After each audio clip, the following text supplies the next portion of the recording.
All right, y'all, as I cook some chicken for dinner, we'll talk about the last couple of events. In the sun, you can see Plowmore Lanes over there with the truck. And we have here the camper. We are right across the road where we have water hookup and we have electric, so pretty sweet. I'm currently fixing the, where's it at? Oh, it's over there. You can see the hot water heater right there. Put the new one in, but I got to get an extension for it so that way it runs properly because we've been using the old one for the last few days and I want to use the new one. But anyway, so bowling. The tournament in Angola was a disaster. I suck. It was awful, or I sucked. It was terrible. I didn't know what I was doing. I was doing all the wrong things, trying to do all the wrong things. Ball reaction was ridiculously bad because I was doing the wrong things. It was 100% me, all my fault, nothing to do with anything else. So 100% blame on myself. And then moving into Minster, which is where I knew they were going to be tough again because of what happened last year. Last year, that was the cut that I missed of the three. This year, it looks like Angola is the cut that I missed of the three. So, but Minster, we bowled on 39 feet, and it was tight. Like it was a chameleon pattern that had a lot of volume, and I couldn't get the ball to do the right thing, so we beat up a purple hammer. Took it to 220. Everybody was like, "Why are you using 220?" They were tight. But in the middle, they were flat. So if you moved in, they hooked a bunch. But if you moved to the right, they were flat, or there was a little bit of taper, but there was a lot of volume. So getting your ball to shape up properly was tough. So we beat up the purple hammer, and it gave me a pretty good look to get 2-0, 2-teen. On good pairs, I could bowl 230, and that's what happened for the most part. I got all the way up to 80 over at one point. I bowled 250 one pair, and then I bowled 190 and 180 the last two games. Just really couldn't put it together the last few games. Couldn't figure out how to get my ball to do the right thing. And honestly, I was just kind of in, protection mode. I was trying to not do anything awful to fall my way out of the cut.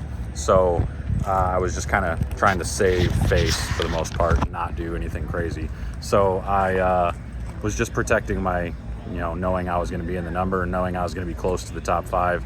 I ended up qualifying, I think, I don't remember where I was actually qualified. 16th, I think I was. And I was 30 pins out of top five because the scores were so low. All the numbers were tight.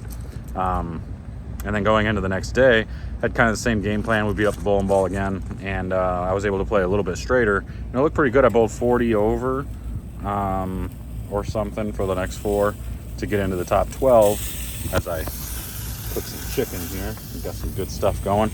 But bowled 40 over to get into the top 12, and I was still about 30 out of the top 5 going into the round of 12.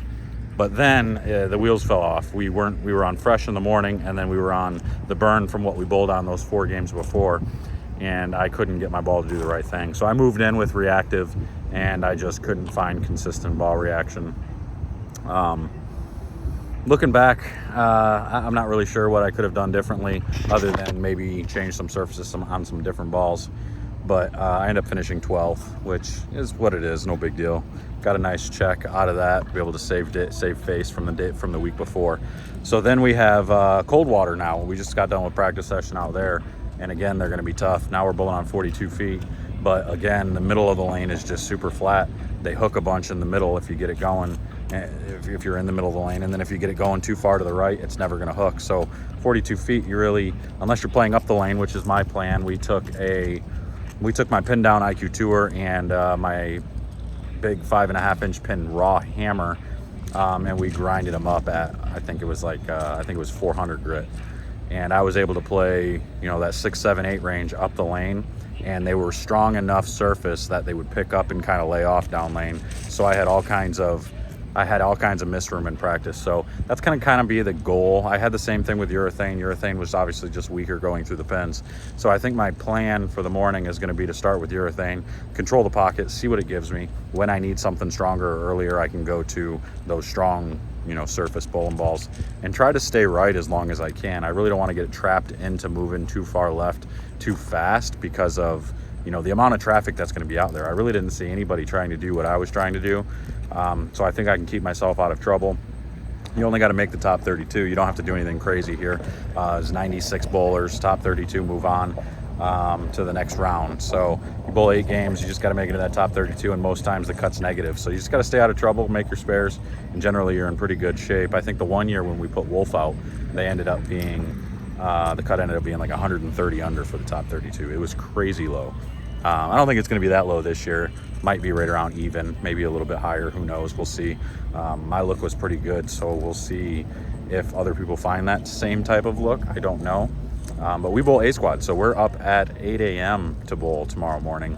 I'll try to get some footage and stuff. I didn't get any footage of the last couple of rounds. I was just trying to focus on bowling, trying to get my mind right, do the right things and all that. So we'll see what happens. But I'm gonna get out of here. Just want to cook some chicken, talk to you guys a little bit about what we saw out there today and the last couple of days. But it's good to see you guys. I'll give you an update. We'll show you some more bowling. Hey, and pay attention to those new videos that I'm posting, because I actually did get footage of Angola. I recorded all 8 game match play, whoever was on lanes 3 and 4, plus then I recorded the final match between Graham and Patrick Dombrowski to see who won. And I narrated through it. I actually talked through it as if I was live streaming it, you know, so that'll be kind of cool. You'll be able to take a look at those. I got the first 3 games posted already. The 4th game will go up a little bit later today. So make sure to go check that out. Give them a like, you know, subscribe, do all that good stuff. But I'm out of here. Until next time, see you guys later.